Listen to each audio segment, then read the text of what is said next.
Hi everyone, it's Lindy on here from Pink Whisper Designs. I hope you're all having a great day. Today I thought I'd show you how I made these Lawn Fawn Halloween treat boxes. So let's go ahead and get started. So we're going to start off with the heart treat box from Lawn Fawn. And this is the little box that it creates, this little heart interlocking heart box. So we're going to start off with the die to make the box and then the panel that does the four sides of the box. So I'm going to die cut the box itself out of 100-pound black cardstock and then 4 of the white panels out of 100-pound white Bristol Smooth cardstock.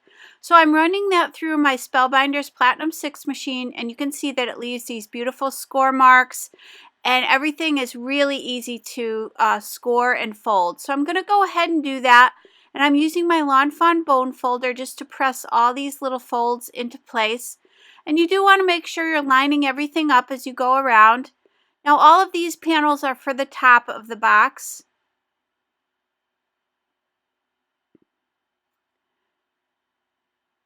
And then for these panels here, this will be the bottom of the box. And you can see that there's going to be 3 little tabs here. These 3 little tabs are going to be for the bottom. So now that I've got everything scored and folded, I'm going to go ahead and take my 1/4 inch double-sided tape and I'm going to place it on those 4 tabs. So I have 3 here at the bottom. And you do want to use a heavyweight tape. This is really good because it will hold this box together. And then 1 little piece here on this little side tab. And that's all the tape that you need to hold this together. So I'm removing the backing from that tape, and then I'm going to connect these 2 panels together. And I'm just using my bone folder to press that down. You do want to make sure it's all nice and secure. So now I'm removing the backing from those 3 tabs at the bottom, and then I'm just sliding that into place. And now I'm going to go ahead and reach inside with the bone folder and press those tabs down too, just to make sure again that they're nice and secure. So that's going to form our little interlocking heart box here. You can see that that's how it goes together, and it's just so cute, and it has that cute little stitched edge on it as well. So the next thing I want to do is take those 4 panels that we created, and I'm using my Tombow mini glue tape, and I'm going to place a strip of it along my glass media mat, and this will be easily removed later. I just want to hold these 4 little pieces right in place, and I want to make sure here that they're nice and straight. So I'm lining them up on the glass mat, and then I'm going to take some purple tape to mask off about 1/3 of the bottom of these 4 panels. And I'm just using the grid to help me line that up as well. You want to make sure that it is nice and straight. So this is just a little trick that I use to do all the coloring at one time. So what I'm going to do here is take the Distress Oxide Peacock Feathers, and I'm going to apply a nice even coating across the entire top of these 4 panels all at one time. And that purple tape will mask off the bottom section while I do that. Now I'm going to take a clean cloth and just clean off any of that excess ink before I remove the tape. So now I'm going to take the purple tape and put it up on the top section. So I'm going to mask off the sky that we created. And I want to leave a little tiny bit of that sky showing just so these 2 blend together. So now I'm going to take the Mowed Lawn Distress Oxide ink and again do the same thing for the bottom part of the panel here. I'm just going to add that Mowed Lawn all the way across the bottom. Now I'm going to wipe off that excess again because I probably will use this tape again. There's nothing wrong with it as long as you clean off all that ink. So I'm going to set that aside, and I'm going to grab the Black Soot Distress Oxide. I just want to darken this up a little bit because we are making a Halloween box, so I want to give it a little bit more of a darker sky effect. I'm going to go around the top and the sides, and then I'm going to go down each of those panels on the sides as well. And then I'm just going to blend that out. And nothing fussy here, just trying to add a little bit of color with the black. So now I'm going to take my stamp set, the Trick or Treat and that little fence, And this is from the Spooky Village stamp set, which we'll be using again later on. I'm using my VersaFine Onyx Black ink, and I've just placed the stamp on an acrylic block, and I'm going to stamp the trick or treat in the center of one of those panels. Then one of the sets of fences on the right hand side of a panel, and you can see there that it didn't completely stamp. So the nice thing about the clear stamps is I can see through and stamp it again. And then I'm going to stamp a second fence on the left hand side. But of course you can do this any way you want. So now you can see how easily I can just remove those 4 little panels from that tape. And then I'm going to clean off my glass mat. The easiest way I find is just to take a little bit of water. I use my distress sprayer and a clean towel and just wipe away that excess tape. So now we have the 4 panels for the side of the box. So I'm going to go ahead, I'm going back to my glue tape, and I'm going to go ahead and tape these around the side of the box. I want that trick or treat one to be in the front. And then I'm just going to add the other 3 panels just randomly here.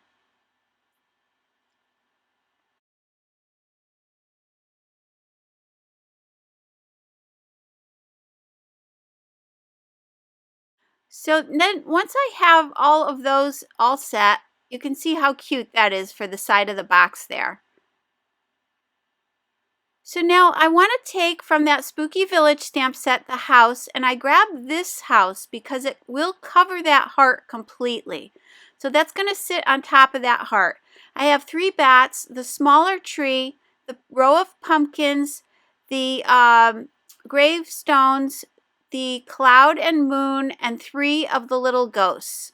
Now for that house there, from the back it would be white. So I wanted to first of all thicken it up a little bit, as well as to cover that white on the back part of it.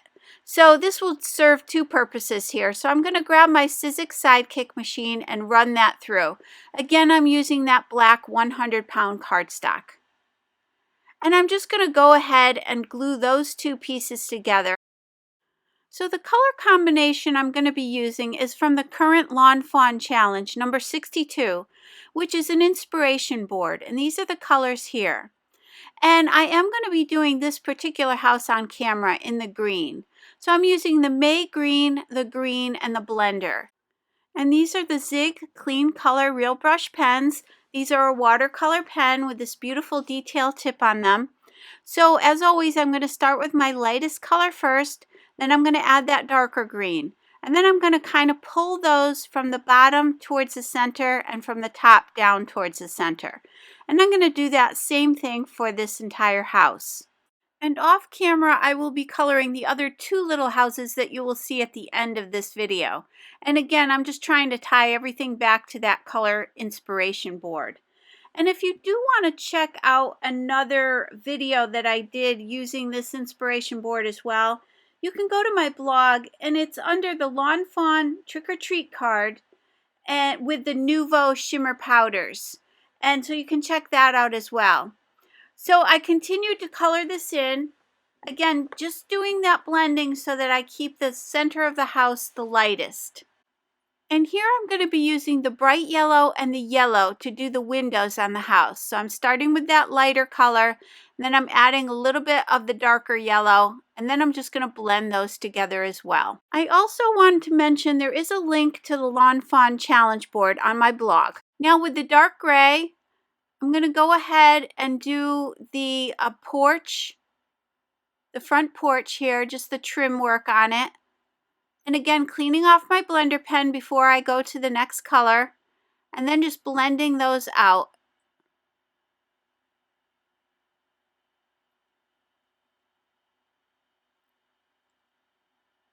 Now with dark brown and light brown, I'm going to do the roof. So I'm adding that dark brown across the entire roof to start off with, not being fussy here, just adding a nice light layer of that. Then I'm adding the darker brown, and then I'm going to blend towards the middle. So I'm just pulling it in, kind of lifting my pen as I go. So lifting it and pulling it in towards the center each time. And now I'm going to add that lighter color to the top here, and then that darker brown, and then just pull it from the sides up towards the point there. And then on this little part, I'm going to pull it from the bottom up towards the top. So I'm kind of keeping that lightest part at the very top there. And I'm not trying to blend it perfectly because I do want the house to kind of have that spooky effect. Now on the boarded up window, I'm using the same two colors, and I'm just going to blend those together. Now with oatmeal and dark oatmeal, I'm going to do the front door. And I'm also going to do the front porch steps as well.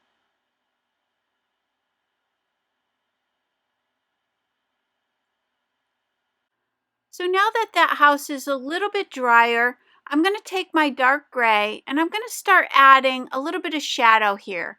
I just want to give the house a little bit more of a spooky effect. You could use black here as well. So I'm going to add the dark gray wherever my shadows would be. So I just, again, want to tone down that green on the house just a little bit and just give it a little bit more of a spooky look. So I'm just going to continue adding that here and there and blending it out.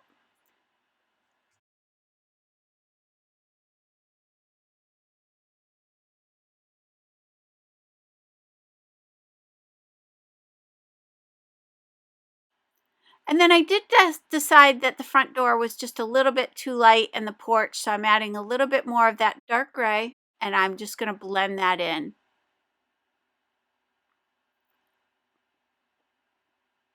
Now with the light gray, I'm just going down one side of the ghost here, and then I'm just going to blend that just so it goes to white. And for these three little ghosts here, I'm going to do the exact same thing. Just a little bit of that light gray along one side, and then just pull it over.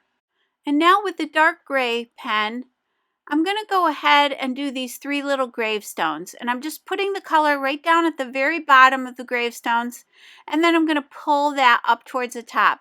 And just kind of keep cleaning off your pen if it gets too dark, just so that the top of the gravestones will stay the lightest.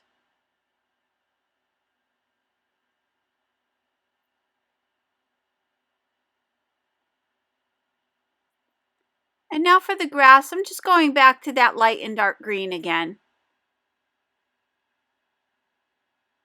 And just blending that out just a little bit. So now for these three little pumpkins, I'm going to use the orange and the yellow. Again, starting with the yellow first, then adding the orange at the top and the bottom of each of these pumpkins, and then pulling up towards the middle and down towards the middle for each one of these. Again, keeping that middle section the lightest. And again, you do want to keep cleaning off that blender. And then I'm going back to that same green combination to do the leaves. The light green and the darker green. And then I'm going to use that brown in order to do, that dark oatmeal I should say, in order to do the little stems. Now with the light gray, I'm going to do this cloud just like I did with the ghosts. I'm just putting a little right around the edge and pulling it in.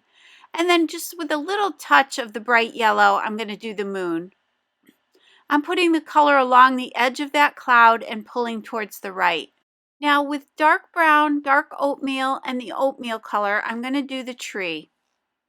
And I'm starting with that lightest color, then adding a little bit of that medium brown, and then the darker one. And I'm putting the darker colors off towards the left side of the tree there. And then I'm going to pull it towards the right. So I'm kind of lifting the pen and pulling towards the right. And that'll give a nice shadow, kind of a shading here on the tree. So here you can see everything colored in. So we have that beautiful house and all these little elements that are going to get glued on the side of the box. So now using my Lawn Fawn glue tube, I'm going to go ahead and glue on all these little pieces. And this is the fun part here. I just love this part. When you finally get to where you can start putting all your little elements together and creating a scene. So there you can see I have my Marvy jewel picker, and that's just going to make it really easy to pick up these little pieces. And those bats I stamped with the VersaFine Onyx Black ink, just like I did for all of these images. And then to do the die cutting for all these tiny pieces, I used my Tim Holtz Sizzix Sidekick to do all the die cutting for that. So now you can create all these cute little scenes, and that Spooky Village stamp set really lends itself to the size here for these little panels on the boxes. So I thought it worked out perfectly. And now here I'm just going to add my three little gravestones. And then those two ghosts I'm saving for the front of the box here. But first I want to show you that this little heart, I'm only going to put tape on one side of the heart. And I wanted to put it on the white paper because I thought maybe you could see it better. But what I'm going to do is put my 1/4 inch double-sided tape just on one half of the heart. It doesn't really matter which half you choose. I'm choosing to put it on the right side here, but either side would be fine. You just only want to do one half. So now before I trim it down, I'm just going to open that up so that I can go right around the edge of that heart because I don't want any excess glue here. So I'm using that tape, and again, that's a nice sturdy tape that's going to hold this in place. Now what I'm going to do is put the box back together and then remove that backing. And now I can center the house, and I want to line it up right at the bottom tip of that heart. But first I need to put this black panel, attach this black panel here. And this is again going to give it a nice substance to it because this box will be getting opened and closed. And also when you see the house from the back, it'll be the black color. So again, I'm going to line the center of that house right down at the bottom point of that heart. And if you do that, it will completely cover the heart. And then you want to make sure you press it really well into place so that everything is held together. And now I'm going to add my two little ghosts, and I'm just going to tuck those in right behind the house here. So by adding this little house over that heart die shape on the front of the box, this is a great way to just change up these boxes a little bit and make them a little more versatile. And now I'm going to grab my Spectrum Noir Sparkle pen. This is the crystal clear pen. And I'm going to add a little bit of shimmer to all three of my little ghosts. Now with my Nuvo Crystal Glaze, this is just a clear glaze, and you do want to test it on your scrap paper first. Just make sure there's no bubbles in it, especially when you're doing something tiny like these little windows. And then once you don't have any bubbles, you're all set to go to your project, and I'm just going to let those set and dry.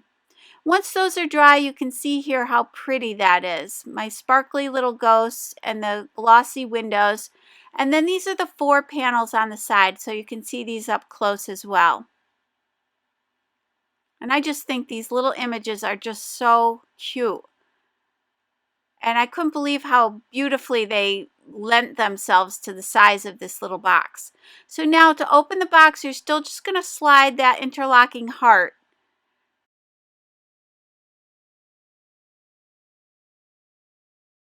And so now you can add all your little treats in the box, and I added some candy corn because that is one of my favorite little fall snacks. I'm glad it's only seasonal because otherwise I would probably eat it all the time. I know it's one of those things, either you love it or you hate it, but I do love candy corn. So here I wanted to show you again that inspiration board. And so we have kind of the turquoise, the green, and sort of that mustardy, kind of orangey yellow color. And for this one here, I used bright yellow and scarlet red to do the house. And then I used some gray to do the roof line there.